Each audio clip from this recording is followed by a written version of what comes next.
call came into first responders before 11 Monday morning, and Chopper 16 arrived about a half hour later. Once on scene, you can see firefighters on top of the silo getting ready to rescue the man inside. A wide look at the scene showed just how many people were involved, including dozens on the ground. Just before noon, the first rescuer was lowered into the silo. Trooper 2 out of Georgetown was on the scene waiting for the man to be pulled out. Delaware State Police actually asked Chopper 16 to back away from the scene because the noise from the rotors was echoing inside the silo. It was at 12:10 when a second oxygen tank was lowered into the silo. At 12:23, more emergency responders arrived on scene, including this special operations truck. Shortly after this, cherry picker was put into place with a rescue rope tied to the bottom of it. Finally, at 12:40, the man emerges from the top of the silo with a rescuer and into the arms of the waiting firefighters. This video says it all, captured by Chopper 16 around 3 Friday afternoon.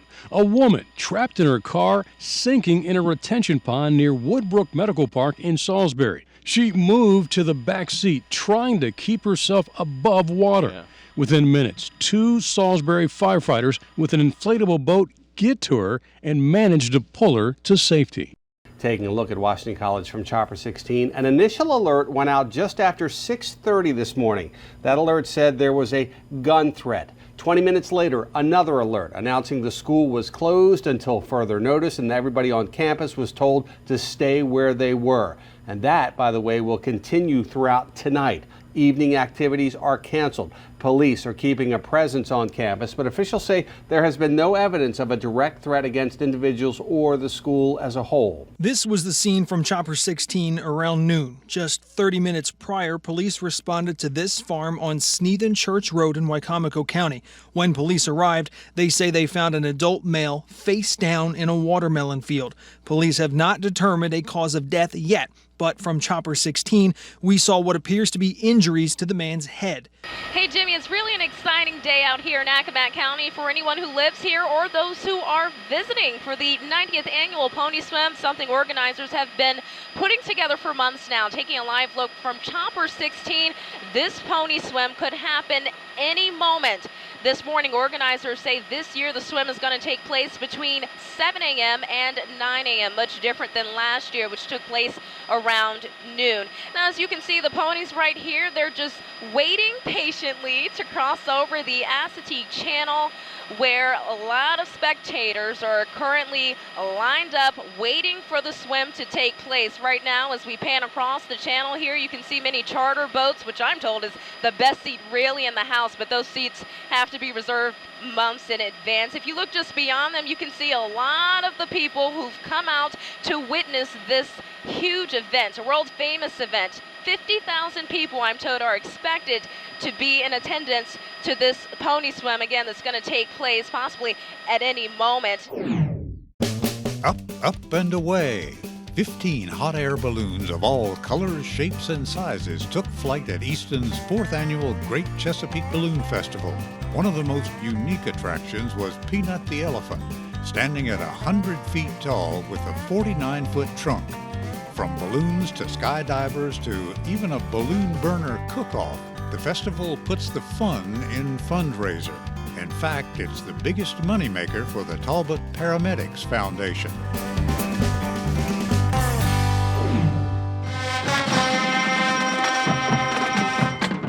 You're getting an aerial view of a recent practice on the grounds of Sussex Technical High School. The school marching band consists of 141 students, including instrumentalists, drumline, color guard, majorettes, and a dance team. These students have traveled near and far to perform and compete, most recently to Disney World for the Main Street Electrical Parade. And we can't forget their trip to Penn State. The Sussex Tech Marching Band represented the state of Delaware at the Penn State University Band Day in September.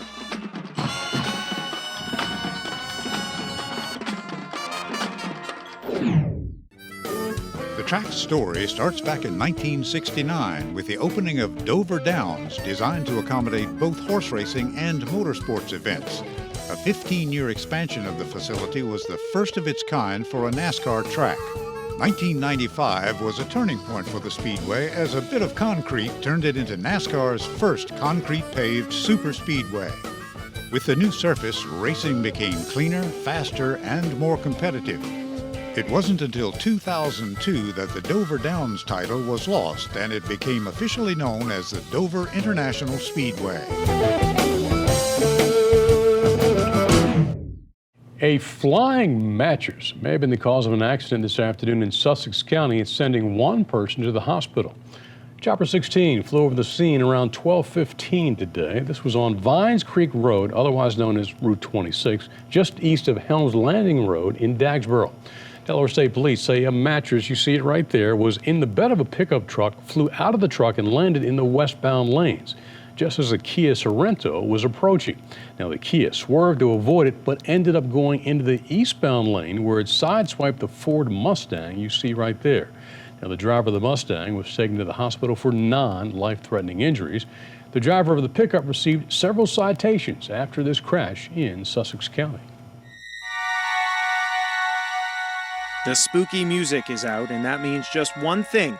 It's the season. And it was a beautiful day in Rehoboth Beach as hundreds came out in all sorts of costumes to celebrate. But here are our top 10 floats. For number 3, we have a float of papal importance, provided by Colleen Carney and crew. The Pope-mobile made its way down the avenue. Who would have thought? 2 Pope visits in a matter of months. For number 2, we've got the noisy but impressive folks from Shriners Hospital for Children. Check this out as they do some figure eights. Here it is, Breckenridge Farm's corn maze in Linkwood, seen from Chopper 16. If you can't quite make out the design from here, maybe this map will help. You have a nurse, a firefighter, and a police officer. Nurses versus Sheriff's Department. Who will win? Oh, they've already split off. See, we can do this. We got to get to the top of this big area. This is the badge. The team of nurses hadn't cheated. Yet. Oh, is that cheating? No. Using your resources, critical thinking. They did. They definitely did. What, did they just cut through a portion of the maze? Yep. Instead of going all the way around. Cheaters! They said that, yeah! They said they would cheat if necessary. I didn't think they actually would, but look at them. Call it bending the rules or situational awareness or using your resources, whatever you want to call it. It had narrowed the gap between the nurses and the sheriff's department. That is until the sheriffs began running. Look at them. They were saying they're good at tracking down a felon, so I guess they're putting their experience to use. Look at them go.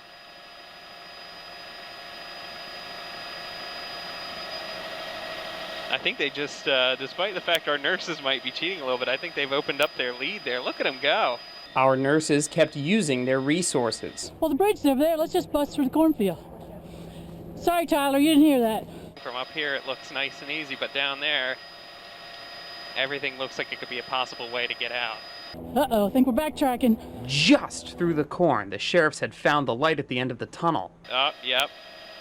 They're going for it. Look at them. They're running. And there we go. Our champions of the 2015 inaugural corn maze race.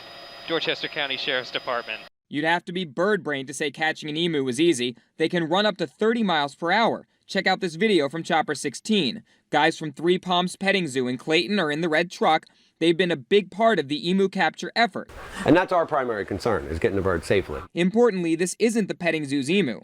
In fact, no one is sure who the bird belongs to. A State Department of Agriculture spokesman told WBOC, "We spoke with the other emu owners in the area, but were not able to identify its home." Those concerns were laid to rest Thursday when, after many tries, petting zoo staff and animal control officers finally got their man. Or bird.